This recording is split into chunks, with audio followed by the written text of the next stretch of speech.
लोग यहाँ पे क्यों आए हुए हैं आपको पता है क्या? खाली नारा लगाने आए हैं या प्रकाश बिल के लिए न्याय मांगने आए? ये जो कार्यक्रम है, ये कार्यक्रम विशेष रूप से प्रकाश बिल, जिसको कोई मसाला गैंग, असामाजिक तत्व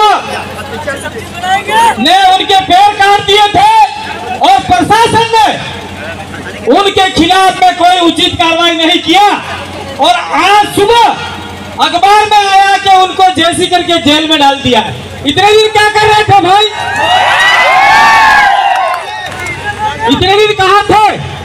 इसलिए हम लोग यहाँ पे प्रकाश बिल को न्याय मांगने के साथ साथ में अभी हम लोगों का यहाँ पे जो कोई एक मर्डर हुआ था पहले टेलर का, उसकी हम बर्दाश्त करते हैं, लेकिन यहाँ पे जो प्रकाश बिल के पैर काटे, उसको काटने वाले को अभी जेल में डाला है। जैसी हुई है 2-4 दिन में बाहर आ जाएंगे, तो क्या प्रकाश बिल का परिवार खुशी रह पाएगा? तो प्रकाश बिल को पैसा मिलना चाहिए कि नहीं मिलना चाहिए? कितना मिलना चाहिए? 25 लाख रुपया मिलना चाहिए, और सरकार को 25 लाख रुपया दिला तो हमारा यहाँ पे आना सफल होगा। और दूसरी बात साथियों, ये जो कार्यक्रम है, ये कार्यक्रम हम लोग लोकतांत्रिक तरीके से, संवैधानिक तरीके से, कानूनी संबंध से कर रहे हैं।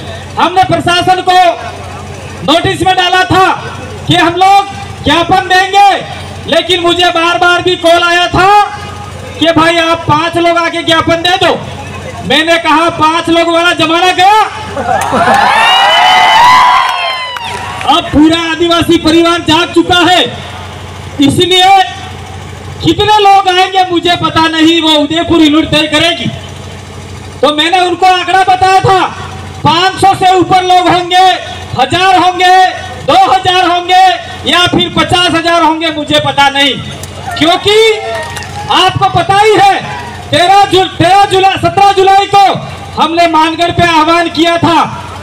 हमको भी पता नहीं था कि ये लाखों लोग मानगढ़ पे चढ़ जाएंगे। तब आईबी की, सीआईडी की, राज्य सरकार की, गुजरात सरकार की, मध्य प्रदेश सरकार की आंखें खुल गई कि यार ये लोग ऐसे कैसे आ गए ऐसा करके। तो मैं यहाँ पे कहना चाह रहा हूँ कि अभी हमने टेलर दिखाया है, हम लोग संवैधानिक तरीके से डिमांड कर रहे हैं कि उदयपुर का जो इलाका है वो 5वीं अनुसूची के अंतर्गत आता है, 5th शेड्यूल के अंतर्गत आता है, और यहाँ पे नगर पालिका, नगर निगम, यूटीआई का जो प्रकोप चल रहा है और आदिवासियों की जमीनें हड़पी जा रही है, उसको तत्काल प्रभाव से बंद कर देना होगा। प्रशासन कान खोल के सुन ले, कलेक्टर साहब सुन लो आप लोग, अभी तो कम आदिवासी आए हैं। मैंने कोई किसी को आह्वान नहीं किया, ना किसी और ने आह्वान किया था। आह्वान करने पे पूरा उदयपुर जाम हो सकता है आने वाले समय में। अभी तो मात्र एक ट्विटर पे पोस्ट डाली थी, फेसबुक पे पोस्ट डाली थी। साथियों, मैं कल परसों दिल्ली में था, जयपुर में था, इस कार्यक्रम के लिए मैं रात को उदयपुर में आ चुका था, और पुलिस प्रशासन बार बार मुझे पूछ रहे थे कि कहां तक पहुंचे हो, कहां रुके हो। लेकिन मैंने कहा मैं मेरे हिसाब से रुका हुआ हूं, जहां पे भी हो सुरक्षित हो। और आप लोगों ने यहाँ पे हमारे लोगों के लिए जो व्यवस्था की, कानून व्यवस्था बनाए रखने के लिए, आपको मैं एक बार और कहना चाह रहा हूं कि आपको घबराने की जरूरत नहीं है। प्रशासन को, पुलिस प्रशासन को घबराने की जरूरत नहीं है। एक विशेष प्रकार का बात चला रहे हैं इस इलाके में। गत साल काकरी डुंगरी जैसा कांड हुआ, और काकरी डुंगरी में कांग्रेस और बीजेपी के लोगों ने आके आग जलाई थी काकरी डुंगरी के अंदर। और जितने भी हमारे आदिवासी परिवार और भील प्रदेश के युवा थे, वो नौकरी मांगने गए थे। नौकरी मांगने वाला कभी आग नहीं लगाता, और उल्टे उसके ऊपर मुकदमे कर दिए। इसलिए वो खौफ फैल गया है प्रशासन के अंदर कि ये भील प्रदेश वाले आ जाएंगे, लूट लेंगे, फसौट कर लेंगे। अरे हम देश के मालिक हैं, हम देने वाले लोग हैं, हम किसान कौम हैं, हम लूटने वाले लोग नहीं है। इसलिए आप लोग शांति, या फिर आप लोग सैटिस्फाइड हो भी आएंगे, एक आदमी को खरोच नहीं आएगी, ये मैं आपको वादा करके जाना चाहता हूं। यहाँ से साथियों, ये जो आपका उदयपुर का इलाका, आसपास का इलाका है, यहाँ पे गोगुंदा के भी लोग आए हैं, यहाँ के मावली के भी लोग आए हैं, यहाँ पे पाली से भी लोग आए हैं, जालोर से भी लोग आए हैं, बांसवाड़ा डूंगरपुर के भी लोग आए हैं। क्यों आए हैं पता है आप लोगों को? इसलिए आए हैं कि उदयपुर के आसपास के जो भील आदिवासी हैं वो डरे हुए हैं, उनके साथ में शोषण अत्याचार हो रहा है, उनको मारा जा रहा है, उनकी जमीनें लूटी जा रही है। तो हम लोग उनको जगाने के लिए आए हैं, उनके दिलो दिमाग से डर को भगाने के लिए आए हैं। ये बात हम लोग आपको कहने के लिए आए हैं।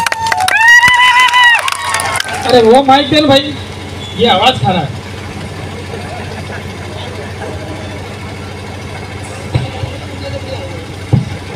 इसीलिए वो माइक आवाज खा रहा था, इसलिए मैंने माइक बदल दिया। आवाज थोड़ी ऊपर होनी चाहिए। तो मैंने प्रशासन को निवेदन किया है कि कोई भी आदमी किसी को खरोच नहीं करेगा, इसलिए आप लोग शांतिपूर्वक बैठे रहेंगे, ज्ञापन देंगे, उसके बाद में हम यहाँ से जाएंगे। तो मैं कह रहा था उदयपुर के आसपास के आदिवासियों को जगाना है, क्योंकि हमें भील प्रदेश का निर्माण करना है। आने वाले समय में यह भील प्रदेश की आवाज है, इस आवाज को आगे तक ले जाना है। साथियों, कहने के लिए मैं बहुत सारी बातें लेके आया था, लेकिन समय के अभाव में बहुत कम बात करके यहां से जाएंगे। कुछ समय पूर्व में यहां से थोड़ा सा आगे बाईपास पर वीरबाला कालीबाई कलासुआ जो भील आदिवासी महिला थी, उनका एक मूर्ति लगाने के लिए एक पतरा ठोका था भील प्रदेश विद्यार्थी मोर्चा ने, और कुछ लोगों ने, असामाजिक तत्वों ने उनको उखाड़ के फेंक दिया। इसलिए वो पतरा वापिस लगना चाहिए और आप लोग लगाओगे, प्रशासन साथ में लेके लगाएगा। ये यहां से आप लोग कसम खा के जाओ। दूसरी बात, कुछ साथियों ने ऊपर चढ़ने से पहले मेरे को कहा कि पुंजा भील के लिए कुछ लोग राजपूत राजपूत कह रहे हैं, तो हम तो उस पुंजा भील की बात करते हैं जिसका डीएनए भील का है। राजपूत पुंजा भील कोई होगा तो उसको आप लोग मानिए, हम पुंजा भील को मानने वाली संतान है। वो आदिवासी पुरखा था, भील का पुरखा था, ये आपको कहना होगा। किसी से लड़ने की जरूरत नहीं है, प्रशासन भी इसमें कुछ नहीं करेगा। मैं रोत हूं, भील हूं, मुझे कोई ब्राह्मण नहीं बना सकता, मुझे कोई राजपूत नहीं बना सकता। और जो राजपूत भाई है वो राजपूत ही रहेंगे, ब्राह्मण है वो ब्राह्मण ही रहेंगे, और जो भील है वो भील ही रहेगा। उसको कोई राजपूत बनाने से राजपूत नहीं बन जाएगा। इसलिए आप लोगों को धैर्य से काम लेना है। अगर किताबों में उसका इतिहास मिटा दिया है तो आप लोगों को अपने गांवों में कहना है कि पुंजा भील था और हमारा पुरखा था, राजपूतों से लड़ने की जरूरत नहीं है आप लोगों को। कोई भी आज के बाद में किसी भी समाज के साथ में लड़ाई करने के लिए नहीं जाएगा, सिर्फ और सिर्फ पढ़ाई की ओर ध्यान देगा, संवैधानिक जनजागरण की ओर ध्यान देगा, लोकतांत्रिक तरीके की ओर ध्यान देगा। ये आप लोग आज से कसम खा के जाओ। दूसरी बात, सलुम्बर के अंदर 9 अगस्त के दिन हमारे 3 आदिवासी भाई करंट से मरे। 3 आदिवासी भाई, प्रशासन ने कहा था कि 5 लाख रुपया विद्युत विभाग देगा और 5-5 लाख रुपया हम देंगे, यानी आपका चिरंजीवी छा देगा। अभी चिरंजीवी का फार्म ही जमा नहीं हो रहा है, लोग फटके खा रहे हैं, कोई इधर जा रहा है, कोई उधर जा रहा है। तो एक आदिवासी मरने पे 5 लाख रुपया और गैर आदिवासी मरने पे 50 लाख रुपया, और किसी को 1 करोड़ रुपया, 2 जनों को नौकरी। तो आदिवासी को अंडू पांडू गांडू समझ रखा है क्या? आदिवासी इंसान नहीं है क्या? इसलिए प्रशासन को हम लोग कहना चाहते हैं कि आप कानून के दायरे में काम कीजिए, दोनों को बराबर का दर्जा लेके साथ चलिए। हम भी यहाँ के मूल निवासी हैं, मूल मालिक हैं। मैं नहीं बोल रहा, सुप्रीम कोर्ट बोल रहा है, 5 जनवरी 2011 का जजमेंट बोल रहा है कि 8% आदिवासी इस देश का मालिक है। मेरे बाप ने नहीं कहा, सुप्रीम कोर्ट के जजमेंट ने कहा है, ज्ञानसुधा मिश्र ने कहा है कि 8% आदिवासी इस देश का मालिक है। तो मालिकों के साथ में मालिकों का जैसा व्यवहार करना चाहिए कि नहीं करना चाहिए? करना चाहिए कि नहीं करना चाहिए? आवाज होनी चाहिए। यार पुलिस वाला हमारा बात नहीं हमलता है ने गांव में पुलिस वाला हवे ते तमे वने वाहे तो ही नहीं सालेगा। पुलिस प्रशासन आपकी कानून व्यवस्था के लिए है, जनता की सेवा करने के लिए है, जनता को उसके साथ में कंधे से कंधा मिला के काम करना होगा। और मैं आईजी साहब को कहना चाह रहा हूं, यहां से हम लोग आईजी साहब से मिले थे, हमने कहा था कि आदिवासी इलाके में विशेष प्रकार की जाति के लोग थाने में नहीं होने चाहिए। अगर डूंगरपुर में 9 थाने हैं तो जनसंख्या के अनुपात में थानेदार होना चाहिए। 4 थानेदार आदिवासी होना चाहिए, राजपूत होना चाहिए, पाटीदार होना चाहिए, ब्राह्मण होना चाहिए। लेकिन यहाँ पे सभी थानों में एक ही प्रकार के जाति के लोग भरे हुए हैं, जिसकी वजह से इन भोले भाले आदिवासियों के साथ में शोषण अत्याचार हो रहा है। वो थानों के अंदर सिपाही भी बराबर जनसंख्या के अनुपात में होने चाहिए। पहले वाले आईजी साहब थे, उन्होंने थोड़ा बैलेंस बनाने का काम किया था। अभी आईजी साहब आए हैं नए तो हम लोग उनसे मिल रहे हैं, उनसे चर्चा कर रहे हैं। इसलिए आने वाले मुझे लगता है 2-3 महीने के अंदर सभी थानों में बैलेंस होगा। पुलिस वाले बराबर लगेंगे, आदिवासी बराबर लगेंगे, राजपूत भी बराबर लगेंगे, ब्राह्मण भी बराबर लगेंगे, पाटीदार कुमावत जितने भी जातियां हैं, जनसंख्या के अनुपात में थानों में सिपाही और थानेदार लगने चाहिए। ये मैं इस मंच के मार्फत से जो भी आईडी सीआईडी एसपी साहब के वहां से भी आए हैं, कुछ लोग हो वो जाके शासन प्रशासन को इस बारे में बात बता दीजिएगा। ये बात हम लोग कह के जाना चाह रहे हैं। मैं एक बात और कह रहा हूं, जिला कलेक्टर महोदय से, आप भी ट्राइबल कम्युनिटी से हो, लेकिन आप संवैधानिक कुर्सी पे बैठे हुए हो और इस इलाके के अंदर आदिवासियों को दबाया जा रहा है। कल परसों उंदरी के अंदर, उंदरी में ही हुआ ना, उंदरी के अंदर एक आदिवासी भाई के ऊपर विद्युत विभाग की लापरवाही से तार गिर गया और आदिवासी भाई वहां मर गया। और वो विद्युत विभाग वाले बोलते हैं आकर कि 5 लाख रुपया लो और रवाना हो जाओ। तो आदिवासी कोई मुर्गा समझ रखा है क्या? अभी ईद के बकरे भी 1-1 करोड़ रुपया में बिकते हैं। ईद का बकरा 1 करोड़ रुपया में बिकता है और आदिवासी की कीमत 5 लाख रुपया। अब ऐसा नहीं चलेगा। विद्युत विभाग की गाइडलाइन के अनुसार 18.25 यानी 18,25,000 रुपया मरने वाले परिवार को दिया जाता है। इसलिए अगर प्रशासन को जानकारी नहीं हो तो विद्युत विभाग अजमेर से लाके आपकी गाइडलाइन दिखा दिए और हमको बताते हैं 5 लाख रुपया। अब हम आदिवासी जाग चुके हैं, आपके जासे में घंटा भी आने वाला नहीं है। आप लोग घंटा भी आने वाला है। ये मैं आक्रोशित भाषण नहीं कह रहा हूं, हमारे युवा पीढ़ी को, हमारे बुजुर्गों को समझाना चाहता हूं। दूसरी बात, अभी एक साथी और आया है, कलेक्टर साहब ये एक ज्ञापन नहीं है, यहाँ पे मिनिमम 50 ज्ञापन लोग ले गए हैं लोग, 50 ज्ञापन। यानी मुझे ऐसा लगता है कि जिला प्रशासन अभी सोया हुआ है, इसलिए एक आवाज जोर से होनी चाहिए कि जिला प्रशासन जाग जाए। जय जोहर का नारा है, अरे राज्य सरकार होश में आओ, होश में आओ, होश में आओ, जिला प्रशासन होश में आओ, होश में आओ, होश में आओ। अभी मावली से एक आदमी आया है और वो भीड़ है और वो कितनी जमीन लेके बैठा हुआ है और उसके ऊपर वो पेनल्टी भी भर रहा है, लेकिन पटवारी तहसीलदार उसको भगा रहे हैं और किसी बढ़िया को जमीन दे रहे हैं जिस जमीन पे भीड़ का कब्जा है। तो ऐसे ऐसे बहुत सारे लोग बैठे हुए हैं जिनका हजारों साल से कब्जा है, जिनको आज तक पट्टा नहीं दिया गया है। इसलिए जिला कलेक्टर महोदय कान खोल के सुन लीजिए, आप लोग तत्काल प्रभाव से गांव गांव गिरदावरी करके पटवारी को कह के जहां जहां आदिवासी जिस स्थिति में है पट्टा तत्काल प्रभाव से आदिवासियों को मुहैया कराया जाए। नहीं तो आने वाले समय में हम लोग उदयपुर पे महापड़ाव डालेंगे और उसमें पूरा भिल प्रदेश को आह्वान करेंगे आने वाले समय में, अगर आदिवासियों के मुद्दे पूरे नहीं हुए तो।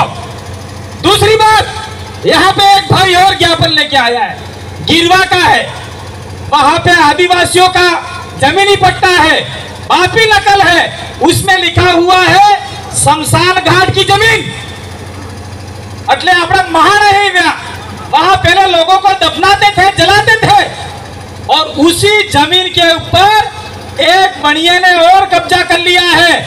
तो तहसीलदार साहब जो भी हो, रेवेन्यू डिपार्टमेंट के कलेक्टर साहब, कान खोल के सुन लो, आदिवासियों की शमशान घाट की जमीन जा रही है और आप लोग कुर्सी पे आराम से बैठे हुए हो।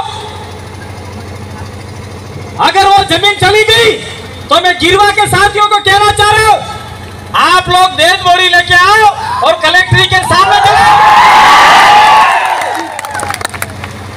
यहां पूरा झमेला बैठा हुआ है, आईजी साहब है, एसपी साहब है, कलेक्टर साहब है, उसके पीछे सीआईडी है, फिर भी वो 80 निंद्रा में सोए हुए हैं कि आदिवासियों की शमशान घाट की जमीन जा रही है। तो आज के बाद वो जमीन, भाई जो भी ज्ञापन लेके आया है, 5 दिन के अंदर मुझे इन्फॉर्म करना कि जमीन का मामला नहीं सुलटा तो 10वें दिन जो भी आदमी मरेगा आप सारे लोग एक एक लकड़ी लेके आना और यहाँ पे भी जलाएंगे हम लोग। क्या आप तैयार हो इस बात के लिए? ठीक उसी प्रकार से कलेक्टर साहब और पुलिस प्रशासन, आप ऐसा रिपोर्ट तैयार करें कि प्रकाश भील को 25 लाख रुपया मुआवजा मिलना चाहिए कि नहीं चाहिए? 25 लाख रुपया मुआवजा मिले, ये भी बात हमको करनी होगी, डिमांड करनी होगी।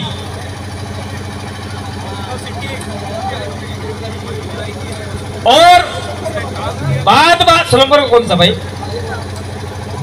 मेरे को बार बार से बात आती है कि अभी जो प्रकाश भील का मामला चला है, उस प्रकाश भील के मामले में थानेदार साहब को पता नहीं है, एसपी साहब को पता नहीं है, बीट अधिकारी को पता नहीं है, आईओ को पता नहीं है, और उनके बड़े अधिकारियों को झूठी रिपोर्ट कार्रवाई करके आगे दे रहे।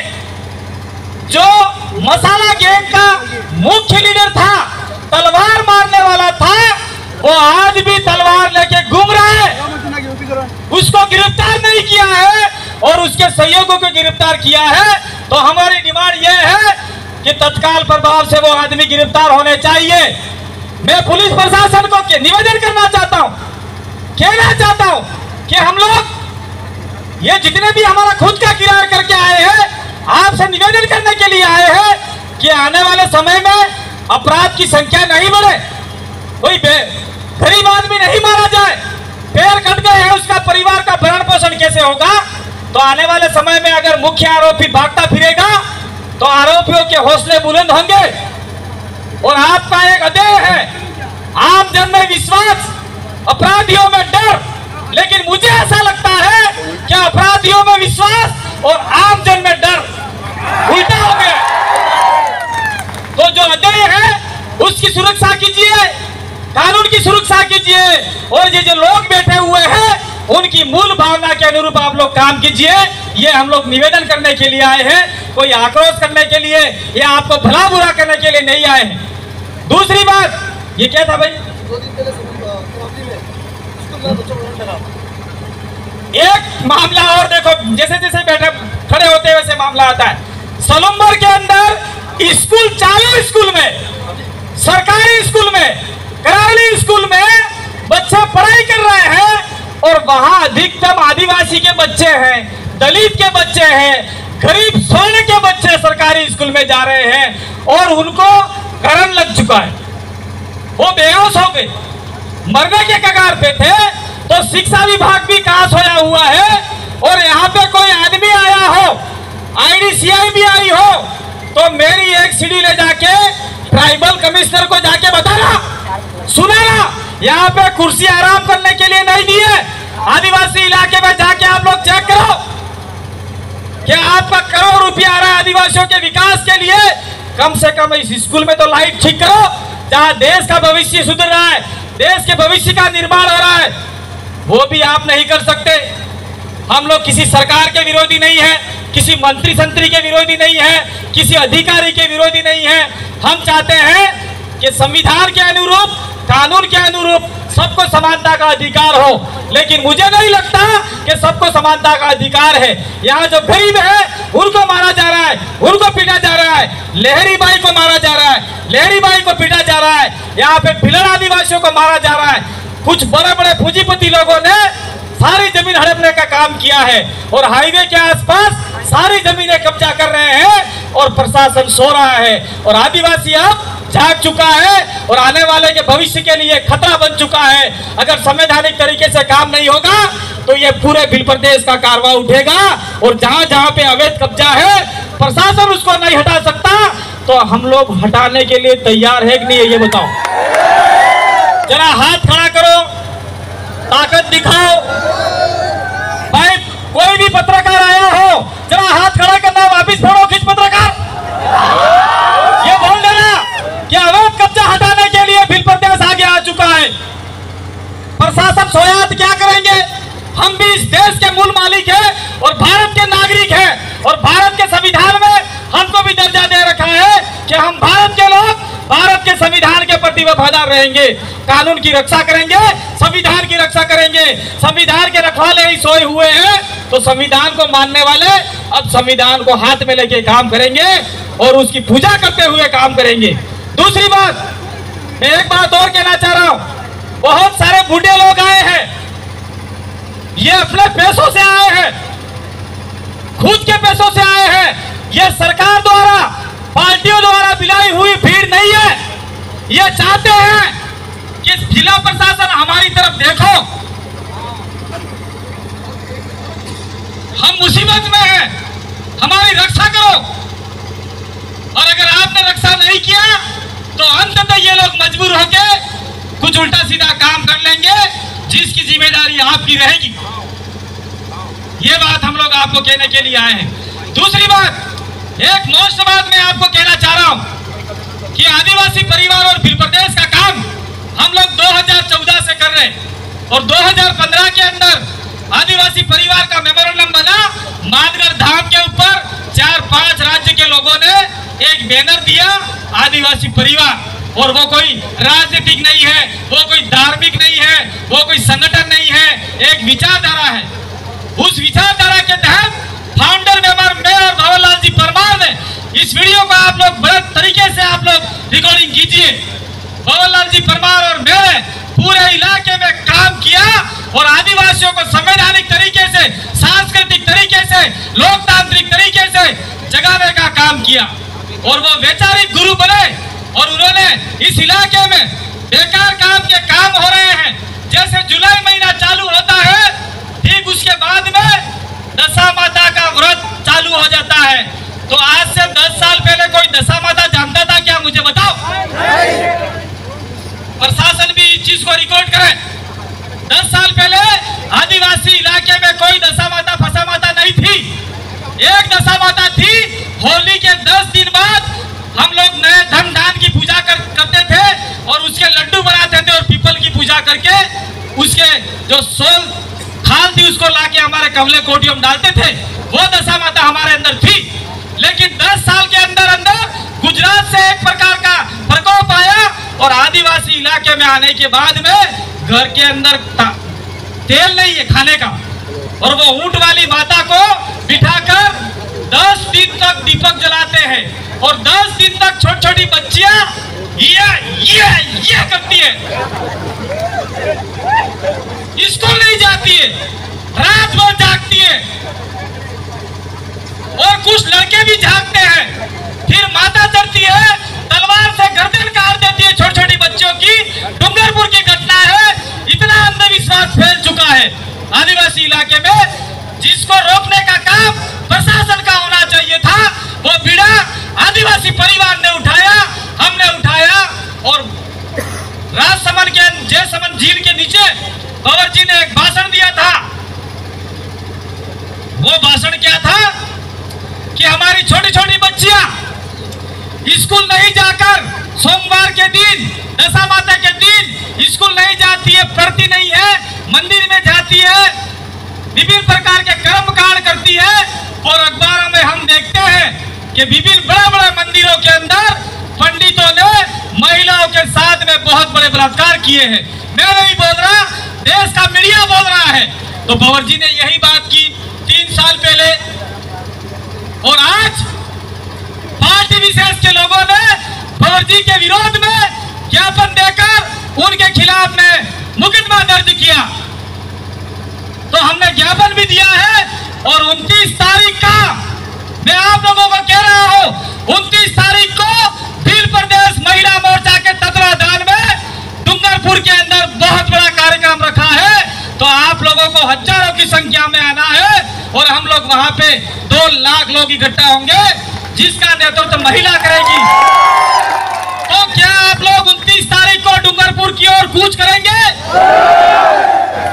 हमारा जन जागरण को तेज करेंगे, संविधान की रक्षा करने के लिए संविधान की किताब हाथ में उठाएंगे। बहुत बहुत धन्यवाद। और कुछ रह गया है क्या?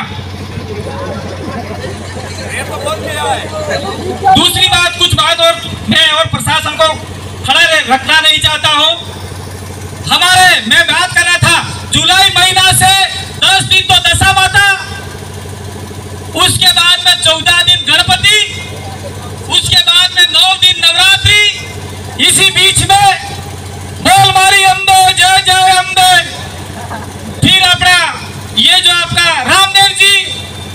तो सारे बच्चे 10-15 ये पूरा कैलकुलेशन है। तो पढ़ाई के दिनों में ही सारे धार्मिक कार्यक्रम में व्यस्त हो जाते हैं और जो आदिवासियों का धर्म नहीं है उसके पीछे पड़ जाते हैं। फिर कहते हैं कि 10वीं में मेरा बच्चा सप्लीमेंट ही आया, घंटा ही नहीं पढ़ रहा है, बोल मारी अम्बे कर रहा है, कॉपियों में अम्बे अम्बे लिख रहा है, कॉपियों में राधे राधे लिख रहा है। तो क्या तुम्हारा बच्चा लड्डू लाएगा के 100 नंबर लाएगा? ये पूरा हमारे इलाके में आदिवासी के साथ साथ में जो भी समुदाय रह रहा है, चाहे वो दलित समुदाय हो, चाहे वो ओबीसी समुदाय हो, चाहे वो माइनॉरिटी हो, चाहे वो जनरल समुदाय हो, जो गरीब वर्ग का तबका इस इलाके में रहता है, उसको आगे बढ़ने नहीं देना चाहते, उसको धार्मिक गुलामी में बनाए रखना चाहते हैं। ये कोई मेरे ऊपर धार्मिक उन्माद फैलाने का मुकदमा नहीं लग सकता, इतना तो हम भी पढ़े लिखे हैं। अंधविश्वास और पाखंड के लिए हमें अंतिम समय तक लड़ना पड़े और आदिवासी घर में बच्चे को सरकारी नौकरी तक लड़ाई लड़ना पड़े तो हम आपके लिए तैयार हैं। लेकिन आप लोगों को हमारे साथ में कंधे से कंधा मिलाकर आगे बढ़ना होगा, चलना होगा।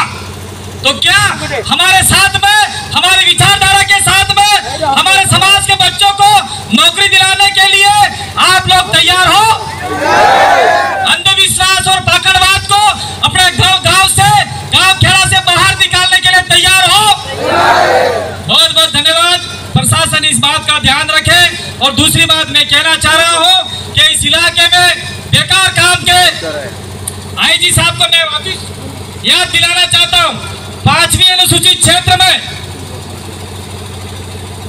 आपका इंडियन पेनल कोड 1860, आईपीसी और सीआरपीसी और जो भी आपके अमेंडमेंट हुए हैं वो सीधे तरीके से आदिवासी इलाके में लागू नहीं होते। ये मैं नहीं कह रहा हूं, ये सुप्रीम कोर्ट का जजमेंट बोल रहा है। और आप लोग सीधे, मैं आपका पता नहीं होगा, सुप्रीम कोर्ट का जजमेंट बोल रहा है। बबीता जी वो कौन सा जजमेंट है? पी रामीरेड्डी जजमेंट है ना? हाँ, पी रामीरेड्डी जजमेंट है, वो पी रामीरेड्डी जजमेंट है। उसमें साफ लिखा गया है कि आदिवासी इलाके में आईपीसी 1860 और सीआरपीसी की जितनी भी धाराएं हैं वो आदिवासी इलाके में आदिवासी के ऊपर सीधे तरीके से लागू नहीं होगी।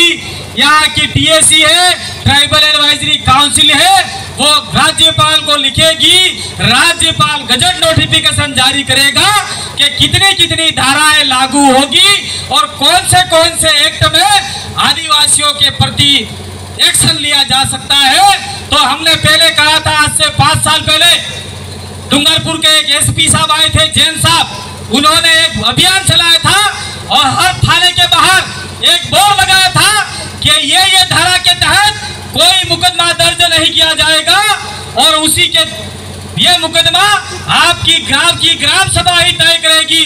गांव का कमेटी होगा, मुखी होगा, जो न्याय करेगा वो न्याय ही वैलिड होगा, फालतू काम के इधर आना मत, ऐसा कह दिया था। तो उस समय पुलिस प्रशासन भी हमारे साथ में था। तो आईजी साहब को मैं कहना चाहता हूं कि आप लोग एक मीटिंग बुलाइए और इसका एग्जामिनेशन करवाइए कि कौन सी धारा के तहत आदिवासियों के ऊपर लागू होगी, कौन से एक्ट के तहत मुकदमा दर्ज होगा और कौन से एक्ट के तहत परंपरागत रूप से कस्टमरी लॉ के आधार पे न्यायता कादिरा होगा। और दूसरी बात, अगर ये इससे भी आप संतुष्ट नहीं हो तो मैं आप लोगों को कहना चाह रहा हूं, उड़ीसा का वेदांता जजमेंट आया है 2013 के अंदर, उसमें साफ कहा गया है कि आपका जुडिशरी व्यवस्था, न्यायपालिका, कार्यपालिका और व्यवस्थापिका का पावर सुप्रीम कोर्ट या पुलिस प्रशासन या ब्यूरोक्रेसी आदिवासी के ऊपर सीधे तरीके से भी काम नहीं करेंगे, क्योंकि आदिवासी की जो ग्राम सभा है उसके पास अंतिम सुप्रीम पावर है। वो ग्राम सभा आपको बनानी होगी, पंचायत वाली नहीं, कमेटी वाली आपकी बनानी होगी। कौन सी बात है, बोलो फटाफट में बोला तो दे। खरा निर्णय दिया जा रहा है सविना पर।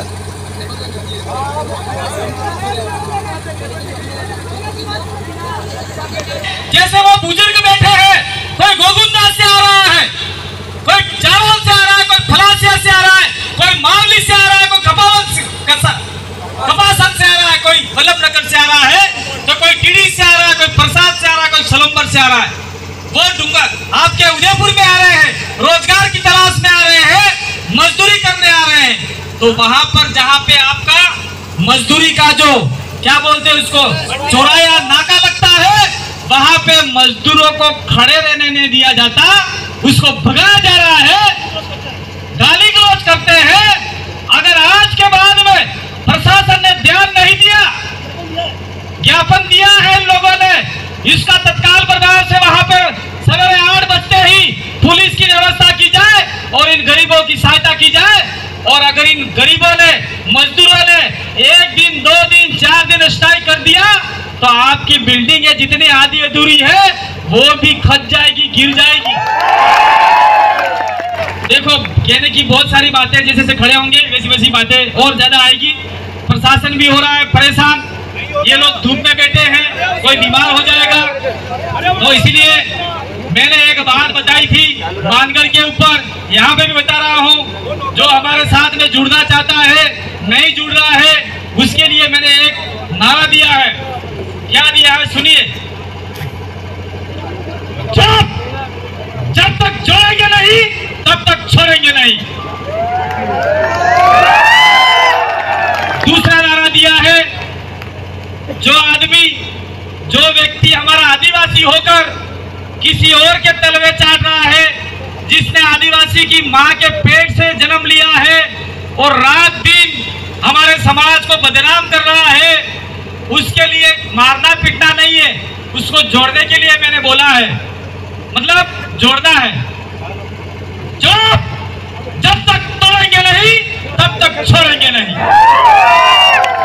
तो उसको तोड़ने का मतलब ये है, उसकी विचारधारा को तोड़ने का मतलब है। बहुत बहुत धन्यवाद, आभार, जोहार, जय आदिवासी, जय भील प्रदेश। मैं वापिस ये बोल रहे, प्रकाश भीलवाला अपन ज्ञापन दे रहे हैं, अल्टीमेट दे रहे हैं। प्रशासन जो भी कमेटी जाएगी वो फॉलोअप लेगी 10 दिन के अंदर कि प्रशासन उसके परिवार को कितना मिनिमम फायदा दिला सकता है। दूसरा, जो मूल अपराधी है उनको कब तक गिरफ्तार कर सकता है। एट्रोसिटी की एक्ट के साथ साथ में आपका 303 की जितनी भी धाराएं लगी है उसके तहत हमको कितनी कार्रवाई हुई, समय समय पे फॉलोअप लेना है। और जिस दिन आप लोग आह्वान दोगे, अब की बार मैं खुद स्वयं तैयारी करूंगा और मेरे जितने भी सोशल मीडिया के अकाउंट है, चाहे इंस्टाग्राम हो, चाहे फेसबुक हो, चाहे पेज हो, चाहे ट्विटर हो, चाहे कुछ भी हो, चाहे मेरा वीडियो वायरल करना पड़े, कुछ भी करना पड़े, तो मैं 10 दिन का समय लूंगा आने वाले समय में और आह्वान करेंगे। अगर हमारे जितने भी मुद्दे इसमें से सफल नहीं होते हैं तो आने वाले समय में पूरे उदयपुर को घेरने का काम हम लोग करेंगे। इट मीन्स ये नहीं है, ये नहीं है घेरने का काम करेंगे ना लाइरी वाले जामफल खा जाएंगे ना केले खा जाएंगे। अगर किसी ने ऐसा किया तो जाना हो जाएगा, ध्यान रखना।